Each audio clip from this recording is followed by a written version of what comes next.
Tarixingdir ming asrlar ichra pinhon o'zbegim. Senga tengdosh Pomiru oqsoch Tianshon o'zbegim. So'ylasin Afrosiyobu, so'ylasin Urxun xati, ko'hna tarix shodasida bitta marjon o'zbegim. Assalomu alaykum. Bugungi mavzuyimiz Xiva xonligi ustidan Rossiya imperiyasi protektoratining o'rnatilishi. Darsning maqsadi o'quvchilarga Xiva xonligining Rossiya imperiyasi tomonidan bosib olinish oqibatlari, Gandimyon shartnomasi haqida bilimlar berish, Xiva xonligining tashkil topishdagi tarixiy davrga baho berish. O'quvchilarga vatanparvarlik, axloqiy, huquqiy tarbiya berish bilan bir paytda ularni ona yurtiga, o'z xalqiga sadoqat ruhida tarbiyalash, buyuk bobo kallonlarimiz bilan faxrlanish hissini uyg'otish. Hurmatli o'quvchilar, salomlashib qolamiz. Assalomu alaykum.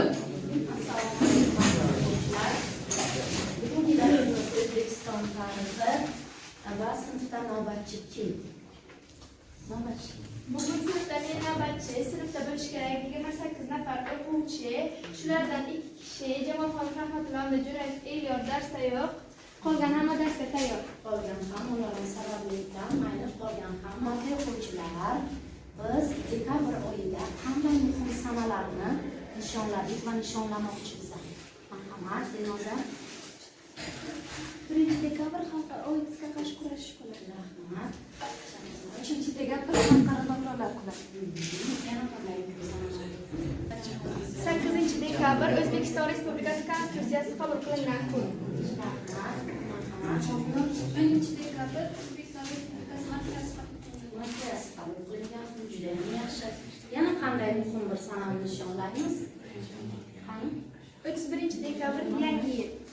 Ya'ni 2021 yil bilan xayrlashib, biz hozir eski yil ostonasida turibmiz va 2022 yilni kutib olish arafasidamiz. Yurtimizda ham barcha hududlarda yangi yil shukuhi kezib yuribdi. Rahmat. Xo'p, yurtimizda va jahonda sodir bo'layotgan Favqulodda holat to'g'risidagi Konstitutsiyaviy qonun prezident tomonidan belgilanadi. yaxshi. Shavkat Mirziyoyev va Zoir Mirziyoyevlarning Seul aeroportiga tashrifi boshlandi. O'zbekiston Respublikasining prezidentining Koreya davlatiga tashrifi boshlandi. 3 kunlik O'zbekistonda virtual uyali aloqa operatorlaridan foydalanishga ruxsat berildi. yaxshi. Demak, yurtimizda va jahonda sodir bo'layotgan siyosiy ijtimoiy yangiliklarni ham tinglab oldik. Hammaga tashakkur. Ana endi o'tilgan mavzuni qani bir avval nomini eshitsak, qani o'tgan darsda biz qaysi mavzu bilan tanishdik va uyga vazifa qilib sizlarga nimalar keldi sizlarga? Qani hammani daftarini ochib qo'ysin. Uyga vazifalarni ko'rib chiqaman. Shaxsan sanga tayinlagan edim. Yaxshi. Uning uchun yaxshi. Yaxshi. Qani bu guruh vazifalar bajarilgan. Ofarin. Demak, savollarga javob yozib berish va mavzuni yaxshilab o'qib, takrorlab, yil sanalarini yo'llab kelish berilgan edi. Bajarishda ofarin. Xo'p, aziz o'quvchilar, o'tilgan mavzuni takrorlashda endi sizlar bilan bir qiziqarli jarayonni o'tkazamiz. Ya'ni guruh sabatlari joylashtirilgan qutilari, bu qutilar A qutilarda sinf o'quvchilarining barchasining ismlari joylashtirilgan. B qutimizda esa o'tilgan mavzu yuzasidan muhim bo'lgan savollar joylashtirilgan. Har bir o'quvchi chiqib, avval A qutidan o'ziga hamkor tanlaydi. Hamkori bilan birgalikda B qutidan savol tanlaydi. Ana endi eng qiziq joyga yetib keldik. Hamkorimiz bilan birga 2 kishiga bitta savol ekan. Bu yerda chaqqonlik va tezlik muhim o'rin egallaydi. Ya'ni qaysi birimiz savolni olgan zahoti o'qib bo'lgach, birinchi javobni bersak, o'sha kishi Xiva xonligiga maktab ma'muriyati tomonidan uyushtiriladigan sayohatga, mana Xiva xonligini sizlarga yaxshiroq taassurot qoldirish maqsadida chiroyli tasvirini ham tushirib keltirdik. Demak, Ichan qal'a va Dishan qal'alariga sayohat uyushtiriladi. Mana bu maktab ma'muriyati tomonidan uyushtiriladigan sayohatga chipta yutib olish imkoniga ega bo'lamiz. Demak, avtobusimizda o'rinlar cheklangan, chiptalarimiz soni ham cheklangan. Demak, bu cheklovlarga imkon qadar erishishga harakat qilamiz. Ya'ni Xiva xonligiga, Ichan qal'aga bo'lgan sayohatga intilishlaringizni ko'ramiz hozir. O'zingizga hamkorni tanlaysiz. Marhamat, hamkoringizni tanlang. Va tezkor bo'lib, chipta Bafoyev Shahriyor. Bafoyev Shahriyor, keling. Keling. Bafoyev Shahriyor qutidan savolni oladi. Tezlik. Darsimizda vaqt ham chegaralangan. O'qing savolni. Buxorodan 5 kilometr uzoqlikda joylashgan vakil qarorgoh qayerda joylashgan? Vakil qarorgohi, ha? Kobonda. Yashang. Demak, chiptani Otabekjon yutib oldilar. Marhamat. Xiva xonligiga. Birinchi guruh tugagandan keyin ikkinchi guruh. Tezroq. Nima o'ylaysiz? Choriyev Amir. Amirjon, tezroq. Amirjon, savolni olamiz. Tezlik muhim dedim. Savolni o'qing. 1918-yil 1-mayda von Kaufman qayerga hujum boshladi? Qayerga hujum boshladi? Cho'rqulboy. Yo'q. Chebonotada. Chebonota tepaligida edi. Chiptani kimga beramiz? Mana Amirjonga beraylik. Birinchi ilg'ab oldilar. Gapni. Shaharda ilg'andi. Samarqand shahrida savolda. Oling chiptani. Marhamat. Xiva xonligi. Xiva xonligi miloddan avvalgi 5-asrda tashkil topgan. Xivaning yoshi 2500 yildan oshgan. Xivaning aholisi 89 kishi. Juda ham yaxshi. Eshitamiz. Pastroq. Merosi bilan ro'yxatiga kiritilgan va diqqatga sazovor joylar dunyo tashkilotining himoyasiga olingan. Xivada qadimiy karvonsaroylar, davlat qo'riqchoq teatri, mashhur Avesto muzeyi va shuningdek Ichan qal'a, Dishan qal'alar mavjud. Ichan qal'ada Mahmudning qabri bor. Pahlavon Mahmudning deylik.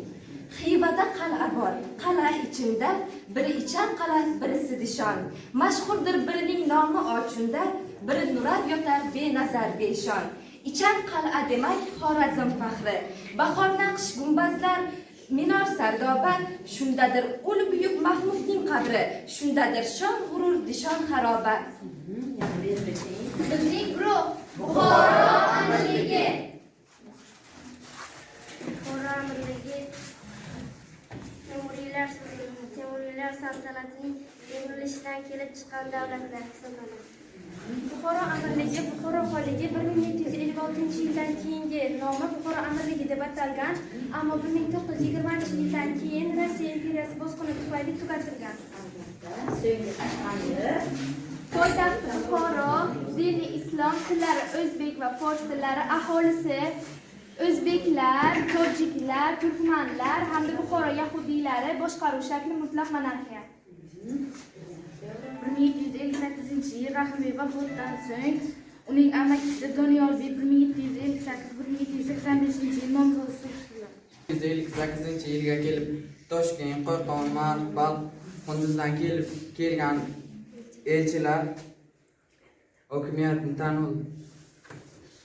Buxoroda bo'lib o'tayotgan tartibsizliklardan foydalanib, Ermonshoh Nosashoh 1245-yilda Muhammad Rahimbek boshchiligida Buxoroga qo'shin yuboradi. Buxoro amirligi hukmdorlarining hukmronlik yillari: Muhammad Rahimbek 1747-1758, Doniyorbek 1758-1785, Amir Shohmurod 1785-1800 yillar. 1821-1825 yil Miyonko'l, Samarqand va Urganch shahrida ham qo'zg'olon bo'lib o'tdi. Buni Amir Haydar bostirishga erishdi. Rossiya imperiyasi.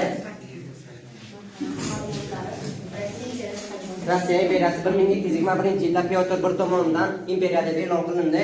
19-asr oxiriga kelib uning maydoni 22,4 million kilometrni tashkil etdi. Juda katta hudud. Bu xaritadan eng Hozirgi kunda ham Rossiya Federatsiyasi xaritamizdagi eng katta hududni egallagan mamlakatlardan birisigan. Rossiya hududi 1914-yil 81 ta guberniya, 20 ta oblast, 931 ta shaharga bo'lingan. Rossiya imperiyasi davlati 4 tabaqaga ajratilgan Dvornoy, ruhoniy, shahar va qishloq aholisiga. Rossiyaning gerbi ikki bosh burgutdan tashkil topgan madhiyasi Bochseriya xrani. Rossiya 1991-yil 24-avgustda mustaqillikka erishdi. Xiva xonligining bayrog'i va Buxoro amirligining bayroqlarini ham ko'rgazma sifatida doskaga diqqatlaringizni qaratsangiz, ko'rishlaringiz mumkin. Juda ham to'g'ri. Qaranglar, aziz o'quvchilar, hozirgi hamkorlikni yeng degan metod orqali sizlarga aynan kasb tanlash bo'sag'asida turibsizlar. Demak, mana 5-sinfdan 6-sinfdan bu sizlarga tushunchalar shakllantirib boriladi. Fan o'qituvchilari tomonidan. Demak, mana turizm sohasiga ozgina e'tibor qaratsangiz agar, bu hozirgi kunda eng zamon talabiga mos keladigan kasblardan biri. Agarda ana shu sohada faoliyat yuritmoqchi bo'lsangiz, albatta iqtisod, ingliz tili, ona tili va O'zbekiston tarixi fanlarini juda ham yaxshi o'zlashtirishlaringiz kerak bo'ladi. Chunki bu sohaga hozirgi kunda nafaqat O'zbekistonda, balki butun dunyoda talab kun sayin nima qilyapti? Oshib boryapti. Demak, mana shu sohani tanlashni ham sizlarga maslahat berib o'tmoqchi edim. Xo'p, azizlar,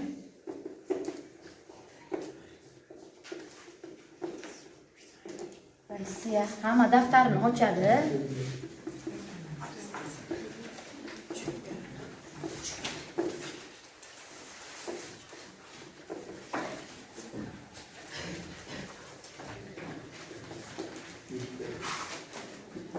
Yozamiz. Bugungi sanani 17-dekabr protektoratining o'rnatilishi.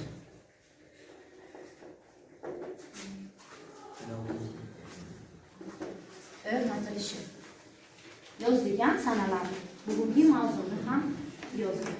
Xo'p, aziz o'quvchilar, mana takrorlash jarayonida Buxoro amirligining qanday yengilgani, 1873-yilda qatnash shartnoma imzolagani va hattoki bu yerda yana bir savol qolib ketdi. Lessar o'sha 15 kilometr uzoqlikdagi Kogonni o'ziga qarorgoh qilib olgan salonlarni bostirishga va Rossiya imperiyasi qo'shinlariga qarshi kurashishga harakat qildi. Lekin baribir ham chekinib qayerga ketdi? Afg'onistonga o'tib ketdi. Xo'p, Afg'onistonga o'tib ketgandan keyin diqqat qilamiz, qaysi amirdan, Afg'onistonning qaysi amirdan yordam so'radi? Sheralixondan yordam so'radi. Endi o'quvchilar bir diqqat qilingchi, Sheralixon nima sababdan Abdumalik To'raning iltimosini rad etdi? Nimadan manfaat etdi? Rossiyaga tayangani sababli. Rossiyaga nima uchun tayandi? Nimaga Rossiyaning qo'shiniga tayandi? Angliyaga yaqinlashib chunki unga yaqin tez orada Angliya qo'shinlari tajovuz qilish arafasida edi. Shuning uchun ham demak nima qildi? Rossiya imperiyasi qo'shiniga tayanishini inobatga olib, Abdumalik To'radan yordamini ayadi. Abdumalik To'ra nechinchi yilda va qayerda vafot etdi? Shu savol ham qolib ketdi. Marhamat Gulsanam. 1909-yilda Peshovar shahrida bo'lib vafot etdi. Yaxshi. Endi aziz o'quvchilar, Buxoro amiri va Rossiya imperiyasi o'rtasida imzolangan 1873-yildagi chegaralar nechinchi yilda belgilab berildi? Qani? Gulsanam? 1819-1870-yillarda Juda to'g'ri. Xo'p, endi Afg'oniston hududidan bemalol Buxoro amirligi orqali nima qilinadigan bo'ldi? O'tiladigan bo'ldi. Endi barcha o'sha ma'lumotlar o'zlashtirildi va yangi mavzuni boshlasak bo'ladi. Endi diqqat qiling. Xiva xonligi, buyuk xonlik hozir qachon tashkil topgani va xonlik bo'lgunga qadar Abdulg'ozi Bahodir xonning hissalari to'g'risida so'zlar olib borildi. Xiva xonligi 2,5 yildan ortiqroq tarixga ega bo'lgan eng buyuk davlatchilik tarixi shakllangan hududlarimizdan biri hisoblanadi. Qo'lga kiritish kerak edi Xiva xonligi.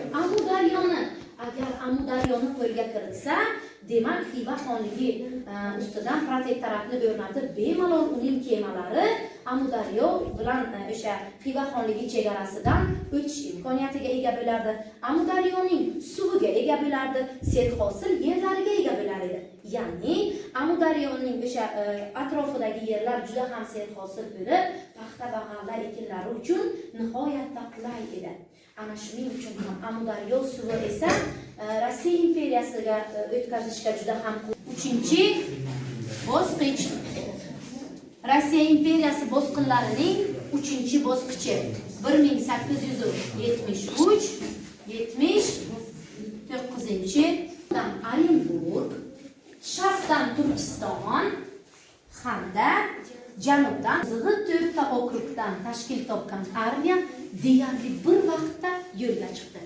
Bu armiya tarkibida qiziqan qancha askar, qancha tuya, qancha ot bo'lgan ekan. Yozib qo'yamiz. Bu armiya tarkibida 12 ta askar, 4600 ta ot va 20 ta tuya bor edi. Har bir 5 gradus issiq, 25 gradus sovuq hamda hatto cho'l zonalarida 60 gradusgacha issiq va yoppasiga bu qo'shinlarda kasalliklarga ham chalinish bo'ldi. Va atigi 7,5 mingta qo'shin nima qildi? 7500 nafar qo'shin Xiva ostonalarigacha yetib keldi. Xiva ostonalarigacha yetib keldi. Ana endi bu qo'shin yetib kelgach, Krasnovorsk va Mang'ishloqdan Xiva tomon yurganlar birortasi ham yetib kela olmay, may oyining o'rtalariga kelib esa mustamlakachi hukumat qo'shinlari Xivani bosib olishga ikkinchi marotaba harakat qilib ko'rishdi. Ana shu jangda o'sha askarlarga qo'mondonlik qilayotgan Belyovkin nima qiladi? Yaralanadi va yaralangandan so'ng orqaga chekinib Kaufmandan yordam so'raydi. Yordam so'ragach, Kaufmanning qo'shinlari yetib kelgach, hal qiluvchi zarbani berishadi. Bu orada Xiva darvozasini, afsuski Xiva orasida o'sha Kaufman bilan yashirincha ittifoq tuzgan vatanfurushlar darvozani ochib berishadi. Bu eng ayanchli nuqtalarimizdan biri. Tarkib ana shu jamiyat tarkibida hamisha ham nimalar bo'ladi? Ana shu vatanga nisbatan sadoqatsiz kimsalar bo'ladi va ana shunday kimsalarning borligi doimiy ravishda vatan uchun jonini fido qiluvchi shaxslarning eng og'riqli nuqtasiga aylanib boradi. Ana shunday kimsalar shaxsi aniqlanmagan tarixda Xiva darvozasini ochib berishi natijasida poytaxt egallanadi. To'laydigan tovoni nima ekan? Konstributsiya, tovon. Demak, konstributsiya sharti orqali Xiva xonining taxti, Xiva xonining toji, Xiva xonining muhri va tangalar zarb etadigan uskunasi, ramzlar, Xiva xonligining hukmronlariga oid ramzlarning barchasi Peterburgga yuboriladi. Va ana shundan keyin Said Rahim Bahodirxon o'zini 1873-yil 12-avgust kuni Gandimyon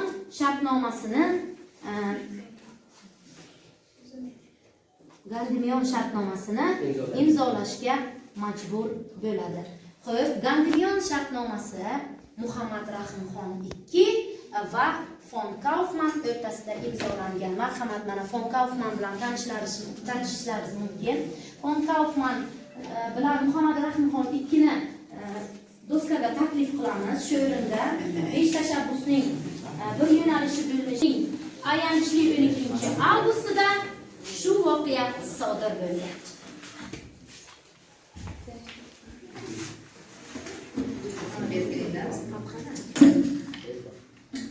Shu o'rinda Xudoybergan Deymonov to'g'risida ma'lumot berib o'tmoqchiman.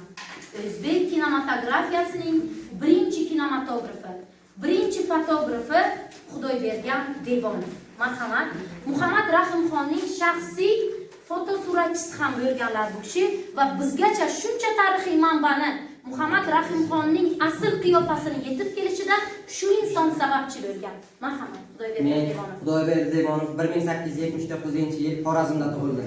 Men arab, fors, rus tillarini juda puxta o'rgandim. Mahallamizdagi yoshi ulug' Panoh otadan fotoapparatini ko'rib qoldim va undan so'radim. va fotoapparatni ishlatishni so'radi. U menga fotoapparatni berdi va qiziqishimni ko'rib, bu sohaga qiziqishimni ko'rib, fotoapparatni menga sovg'a qildi. Shundan keyin bu fotoapparatchilik sohasida iste'dodim uyg'ondi. 1903-yilda esa Muhammad Rahimxonni oldida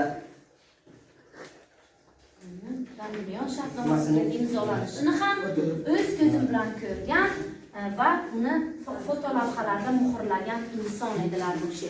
Rahmat, marhamat. Я фон Кауфман, первый генерал-губернатор Туркестана. Он родился в Абрусевске, немецкий дворянский семье. Александр II дал ему большие силы. Он уехал в Ташкент в 1868 году. Затем он подписал договор Гардемион с Хивинским ханом.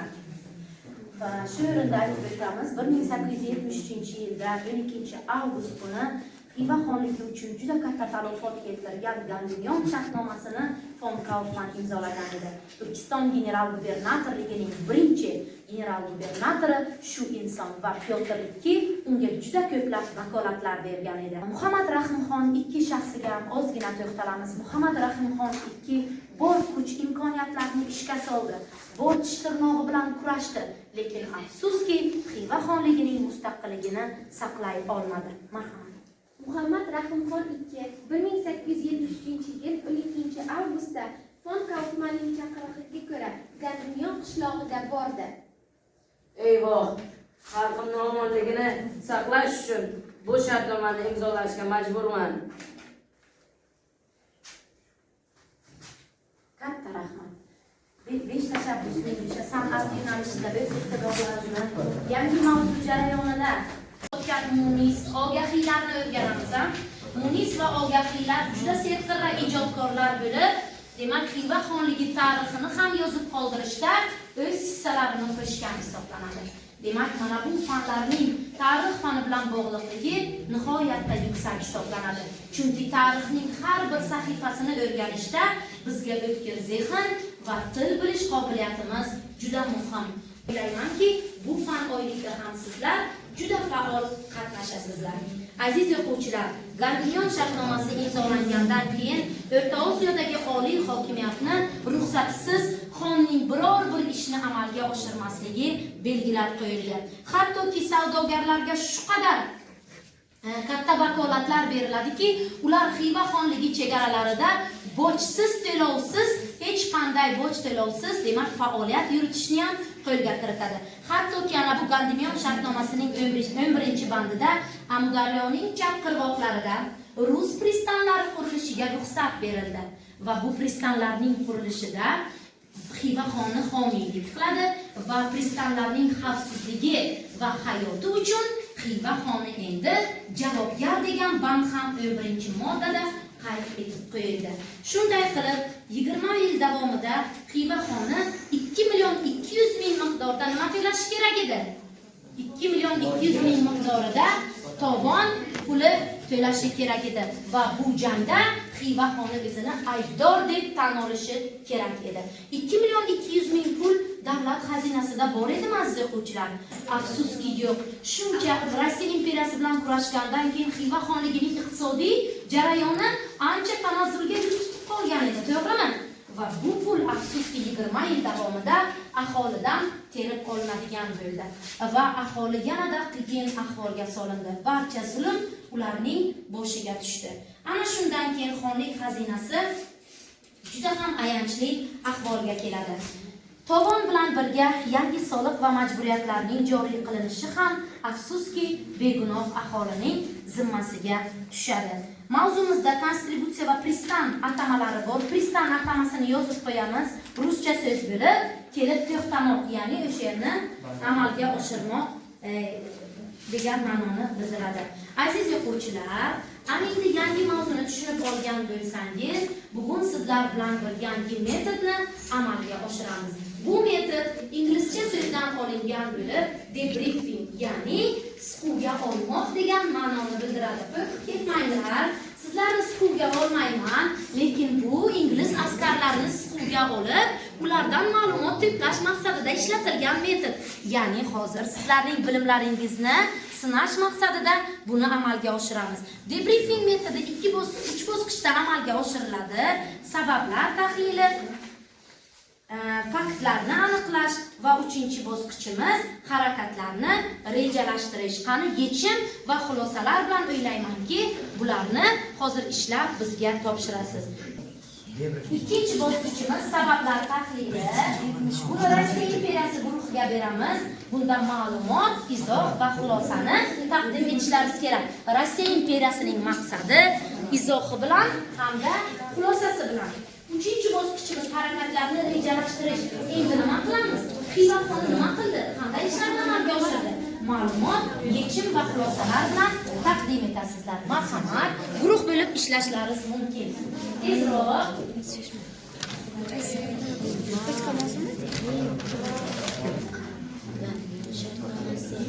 Undan keyin shartnomada o'sha Said Rahim Bahodirxon o'zini butun Rossiya imperiyasining sodiq xodimi deyishi, marhamat, mustaqillashtirish.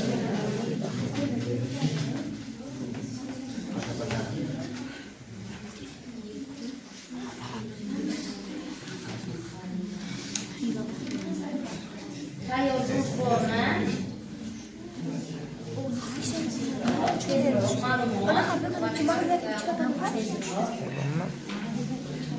Qani, Buxoroning guruhi 873-yil may oyi Xiva chegaralariga yetib kelindi. Bu xulosasi Xiva bosib olinadi oxirida. 1873-yil fevral Toshkent, Orenburg, Mang'ishloq yo'lga chiqadi. Ikki qismi Xivaga yetib keladi. Orenburgdan va Toshkentdan chiqqan qismlar, qolgan qismlar 1873-79 Xiva istilo etiladi va Xiva xoni Muhammad Rahimxon II o'zini faoliyatini Xonqalmaga topshiradi. 1873-yil 2 million 200 rubl to'lash kerak edi. Shartnomaga asosan davlatda buncha miqdorda pul yo'q edi. Aholidan yig'ib olingan soliqdan bu miqdorni to'lab berish kerak edi. 1873-yil 12-avgustda Muhammad Rahimxon shartnoma imzolashga majbur bo'ldi. Agar bu imzolamasa, xalqqa notinch hayot kechirardi va Xiva xonligi parokandaga uchrardi. Ancha iqtisodiy bo'ldimi ma'lumotlarimiz shular. Qani keyingi guruh tezroq bo'ldi bormi aytinglar. 2 million 200 ming rubl ton olindi, chunki mag'lubiyatga uchragan edi. Soliqlar aholidan yig'ib olindi. 1872-yil 12-avgustda sulh tuzildi. Bu ham shu Xiva aholisini o'ylab tuzildi bu sulh ham. 29-may kuni esa xoinlar tomonidan darvoza ochib berildi, Xiva darvozasi. 1873-yil fevral oyida Orenburg hamda Toshkent borildi va u yerdan 7500 kishigina yetib keldi. Va uni endi mustaqilligidan mahrum etishni hal qiladigan shartnomaga imzo chekish Amir Muzaffarga ham, Xiva xonligiga ham oson bo'lmadi. Bu ishlarni amalga oshirishda esa hamjihatlik yetmadi. Agarda o'shanda Xiva xonligi, Qo'qon xonligi, Buxoro amirligi o'z qo'shinlarini bir joyga to'plab, Rossiya imperiyasi bilan bir yoqadan bosh chiqarib kurashganda edi, nima bo'lar edi?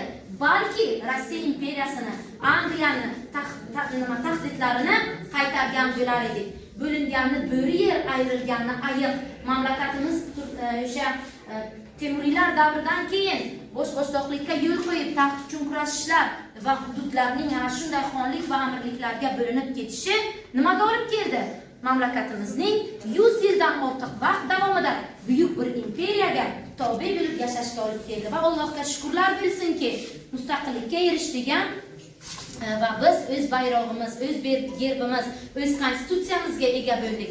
Demak, har qanday inson vatan uchun yonib yashasa agar, demak, vatanni hech qachon hech kim oyoq osti ham qilmaydi, rahna ham solmaydi. Quyga vazifani qaytib sizlarga vatanparvarlik ruhini bag'ishlash uchun chiroyli bir qo'shiq qo'yib beraman. Men ikkita guruhga ofarin beraman bugun. Demak, Ofarin Xiva xonligi guruhi va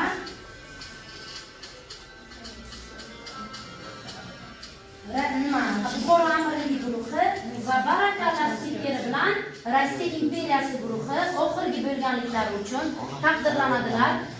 Demak, faol qatnashgan o'quvchilar Shahrizoda, Zebuniso, Shafoat, bu yoqdan Barot, Dilnoza, Gulsanam, Mehrigiyolarga 5 baho bilan baholadim. Qolganlar Shamshod, Ziyoda, harakat qilishdi bular, Ilhomjon 4 baho bilan, To'lqin 5 baho, Muhinur 5 va Umidjonga bugun 4 qo'yaman. Ozgina